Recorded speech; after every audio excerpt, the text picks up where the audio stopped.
Hi, this is Peter Alsop. The album I'm going to share with you over the next 5 podcast episodes is my Family Roles album. It's a live recording and it's full of ideas and songs to chew, which is just another way of saying songs you can mull over or consider or cogitate upon. Songs and ideas that get you thinking about your life and the folks around you. Ideas we want to get out onto the table and spread them around there so we can explore them. This recording was made at one of the many Power of Laughter and Play conferences we did around different parts of the country in the 80s and the 90s with the Institute for the Advancement of Human Behavior, IAHB, run by my friends Joan and Jerry Piaget. This one was at the Disneyland Hotel in Anaheim, California on April 24th, 1991. I'd been on the IAHB faculty for all sorts of their conferences on human behavior with lots of remarkable people like Masters and Johnson, Elizabeth Kubler-Ross, and Buckminster Fuller, and Dr. Benjamin Spock. This particular conference was one that I helped inspire. Our attendees were doctors and nurses and therapists. We had cancer and child abuse survivors and teachers and college professors and artists and comedians. It was really wonderful with folks like Steve Allen and Sid Caesar and a slew of other comedians, healers, and clowns and scientists. It was a great conference, full of support and healing. I want to be sure to mention that my presentation on family role centers around the insightful and dedicated work of my teacher and friend, Sharon Wakescheider Cruz. She worked closely with Virginia Satir and was the founding chairperson of the National Association of Children of Alcoholics and founder of On-Site Workshops. It's her work on family roles that provide the framework for my songs. And she's just released another wonderful book called Caregiving, Hope and Health for Caregiving Families. But right now, Jerry Piaget and his son, Ryan, are waiting to introduce me. So without any further ado, here we go, Chapter 1 of Family Roles. I'm Jerry Piaget. I'm the president of the Institute that's sponsoring this program, and I'd like to join Joan and the rest of the Institute staff and welcome you warmly to the program. And I asked for the opportunity to introduce Peter because he's absolutely one of my favorite people. And for those of you who haven't seen him perform, I'm sure you'll agree with me by the end of the evening. He joined the speakers at our conferences probably 10 years ago. At that time, he was a wonderful performer and songwriter who also knew a lot about psychology and humanistic applications of singing and multimodal presentations. Well, time marches on and people go to school and learn in a more formal sense. And now Peter is a PhD psychologist who is also an incredible singer and songwriter. I was involved just a little bit in the folk music craze in the late 1960s, and I knew a lot of the songwriters of that era. As far as I'm concerned, Peter has them all beat cold. He's the best songwriter I've ever had the opportunity to know personally. Peter is also the kind of a presenter who can appeal to children of all ages. And in that regard, I think we have one of his younger and most avid fans here who asked if he could introduce Peter to you this evening. So if I can get Craig to come on out here.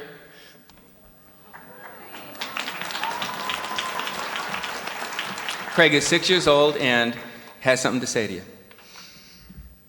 Ladies and gentlemen, please put your hands together for Dr. Peter Alsop.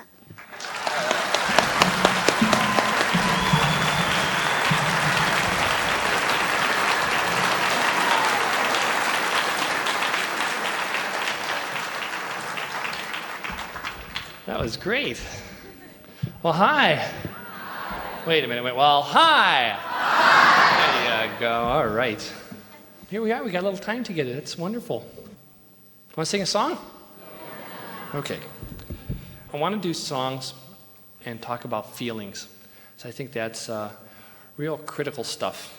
And safe places. How a lot of times we don't have safe places to express all of our feelings. You know. How many of you are in human services anyway? Whoa, lots of you. How many of you have to deal with humans? There's some people that raised their hand the first time didn't raise their hand the second time. There's amazing. My contention is that you can only help people around you achieve a level of clarity that we have about ourselves. Does that make sense? With that in mind, one of the things I talk to human service professionals about is a commitment to self-growth, that we really need to stick our neck out and take a look at our own stuff. Because the clearer we can be about that, the more we're going to be able to sail through life and be helpful for other people and be there for ourselves, be centered. And So with that in mind, one of the things that I think that when you grow, you need to take some risks to grow. Wouldn't you agree with that? Yeah, and that if you're pretty comfortable, that probably, my guess is you're probably not taking much of a risk. Wouldn't you agree with that too? Yeah, so I want to do a sing-along with you all, okay? Would that be all right? Now, I know this is going to be a risk for some of you, but we're talking about commitment to self-growth here tonight, so this is a stretch. So would you be willing to try one with me that's real easy? Okay. Okay, now there's one part we all sing together. It goes like this. It goes, I am a pizza. Okay, now I know some of you people said, if you're having trouble with this, think of it as an imagery song. Okay, let's try it all together. Here we go. 1, 2, 3. I am a pizza. That was really very good. Most of you are singing, but there's some people out there kind of going, come on, didn't you ever see opera singers? You know how they open their mouths real? Maybe we need to warm up. That's it. Let's try to warm. Because big column up here. Go, open your mouths real wide. Go, my. Try that. My. Good. Go, mo. Yes. Go, ma. Oh, listen to that air. Good. Go, ha. Great. Go. Good. Go. Okay. All warmed up, big round mouths, column of air on 3. Here we go. 1, 2, 3. I am a pizza. That was much better. But some of you people, I forget, you're smiling out there, look like you're really enjoying yourselves. If you ever see opera singers, you know how serious they are about their music. Let's everyone get a good frown on your face. Check your neighbors, make sure they're frowning too. Big frown, serious, round mouths, open column of air. Here we go. 1, 2, 3. I am a pizza. Some of you people are still laughing and fooling around out there. Okay, so that part we do all together. The other part we do, you people taking a risk over there? Did I see you do? Yeah, okay, good. The other part, I sing a line and you repeat the line after me just the way I did it, okay? It's based on our American educational system, so you don't have to think for yourselves, okay? So it's real easy, okay? It goes like this. I am a pizza with extra cheese.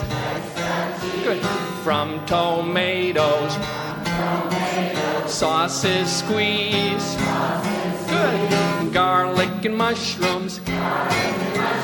Oregano. All right, all together, here we go. I am a pizza, ready to go. Bum, bum, bumble. I am a pizza.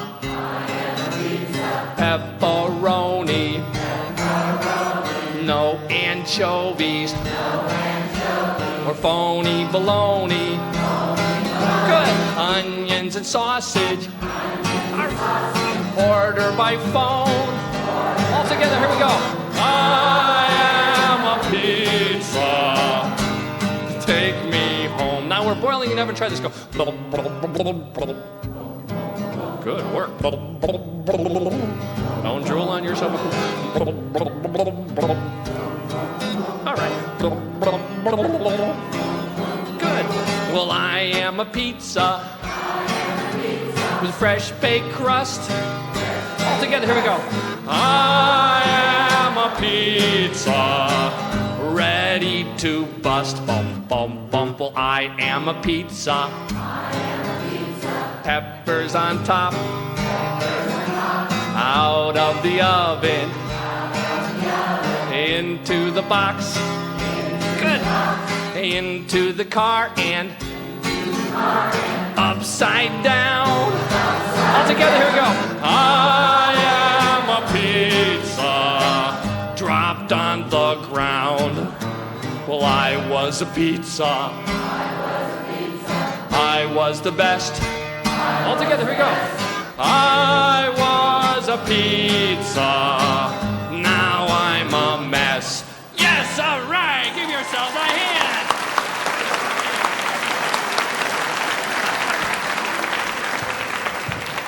Oh, that was great. That was great. Are you? Well, I'll send out for everybody then. What kind do you want? Now, just you ever have a day like that when you feel like you're a mess? Yeah. Come on, let's give ourselves a big awe. Come on, what do you say? Oh, yeah, I think everybody goes through that sometimes, and you all know what the dysfunctional you heard the term dysfunctional family? That got them laughing, didn't it? I don't think I like that term a whole lot, because it's another, who needs another negative label, Come on. See, when we describe people who come from a dysfunctional family, we're usually talking about a family where it's not okay for the kids in that family to have a whole range of emotions. It's not a safe place. When babies are born, we have all of our emotions. It's like one of those little paint boxes, with like the 8 little colors in it, kind of thing. After the first painting, they're all brown. Those. Yeah. We're born with all of those colors. We got the bright colors and the dark ones and all. Those are our emotions, our feelings, And in some families, it's not okay for the kids to express those, see? And when we're talking about dysfunctional families, I think it implies kind of a level of national denial, because when you're talking about dysfunctional families, you're kind of implying that there's functional families out there somewhere, aren't you? And what I think is that I think that almost all the families we came from were families where it wasn't okay for us to feel safe about having a whole range of emotions. I don't know about you guys. In my family, happy was okay, quiet when they could get it, But if I was sad, that wasn't okay. Really got the message. It wasn't okay to be sad in my family. How many of you ever laughed so hard you started crying? Yeah, lots of you. Okay, how many of you ever cried so much you started laughing? Doesn't happen so much in that direction, does it? See, what happens is when you're being emotional, when emotions are coming up, you don't know exactly what's going to come up, do you? You can't, because if you got good control of it, guess what, folks? You're not being emotional anymore. And so what happens when someone starts getting sad, how does it make you feel? Sad, yeah, it brings up our own sadness. So what do people around you do? What happens when you start getting sad? What do people do? Try to cheer you up. Oh, don't cry. Here, have a Kleenex, blow your nose, anything. You want something to eat? Can I get you something to drink? Just don't be sad, whatever you do. Because our own sadness comes up, and we learn that's not okay. And what about when someone gets scared? Remember when you used to camp out? The kid in the tent, you're feeling fine, but he's like scared, he's hearing noises, and after 15 minutes, guess what?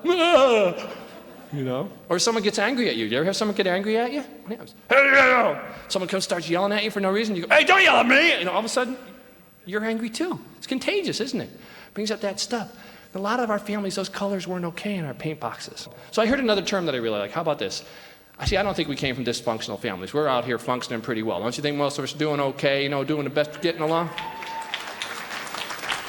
But I heard a term I really like. How about this? How about maybe some of us came from families that had uneven parenting? I had a little bit of that. Yeah, I go by that. I'll always remember the day my average was B. Was a pretty good B, but not quite an A. I thought that my dad would be proud. There was no way to know. His pride didn't show. That wasn't allowed. I don't know what my dad thought of me, 'cause all he could say was, why not an A? Why just a B? I hadn't known life was a test, not till that day I didn't get A. I just did my best.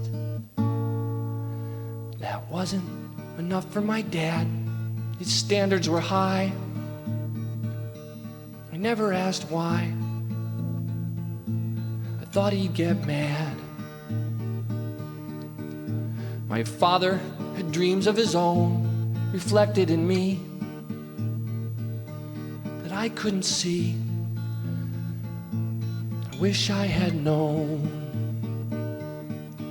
I won't live for that has-been. I will not regret, but neither forget the father within.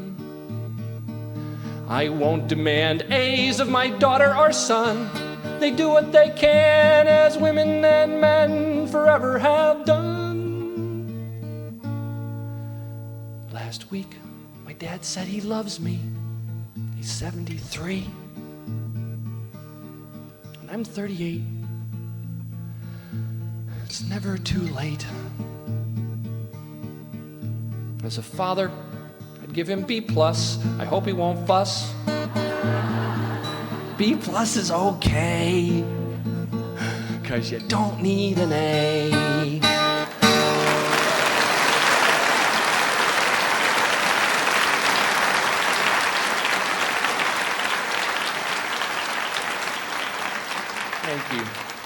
Thank you. I really like that song a lot. I didn't write that one. That was written by a dear friend named Bob Blue, and I heard Bob, and I said, Bob, that's a great song. That's my song. Can I do that song, please? I want to do that song. And he said, you want to do that song? And I said, yeah, it's a great song. He said, I don't know. There's a lot of controversy in my family about that song, I said, what do you mean? He said, well, my brothers and sisters aren't so sure Dad should have even got a B+. Let's stop here for today. Next week, we'll pick up where we left off and explain some of these family roles we play, starting with the enabler. The more we understand about how we work with each other, the more light we can shed on the processes we stumble through with those we love, and the better able we are to help ourselves and the other folks in our lives, so all of us can live with a bit more balance. If you've been enjoying my podcast, please let others know about it. You can send them the link to peteralsop.podbean, spelled PODBEAN.com, or suggest that they look me up wherever they get their own podcasts. Tell them to type in Peter Alsop's Songs to Chew and hit the follow button so they'll get a new episode every week. And if you have any questions or suggestions, you can always reach me at peter@peteralsop.com. Thanks for stopping by. I'll see you next week for Chapter 2 of Family Roles.